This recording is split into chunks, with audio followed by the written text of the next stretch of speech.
আজকে আমার মিনি কিচেনে বড় একটা কাতল মাছ নিয়ে আসা হলো।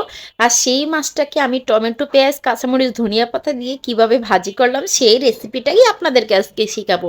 মাছটা কিন্তু বড় ছিল। ফ্যামিলি মেম্বার যেহেতু অনেক বেশি, তাই মাছটাকে আমি ভালোভাবে ক্লিন করে তারপর পিস পিস করে নিলাম। তারপর মাছটাকে ভাজার জন্য এখানে আমি হলুদ মরিচ মেখে তারপর চুলার মধ্যে লাড়কি দিয়ে দিলাম। আর চুলার মধ্যে লাড়কি দেওয়ার পরে আমি মাছটা ভাজার জন্য কড়াই বসিয়ে দিয়েছি, তাতে সরিষার তেল দিয়ে দিয়েছি। তারপর একে একে সবগুলা মাছ দিয়ে দিয়েছি। দেখেন মাছটা কিন্তু বিশাল সাইজের বড় ছিল, মাছটার মাথা দেখলেই বুঝতে পারবেন।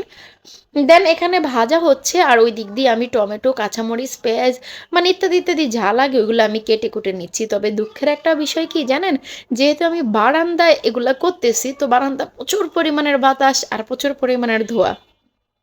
এই তো কাটাকুটা করতে করতে আমার মাছগুলো কিন্তু ভাজা হয়ে গেছে। দেখেন মাশাল্লাহ আলহামদুলিল্লাহ কি যে সুন্দর হয়েছে। তারপর আমি দিয়ে দিলাম পেঁয়াজ, কাঁচামরিচ, টমেটো যা যা আছে ইত্যাদি দিয়ে আমি মাছটা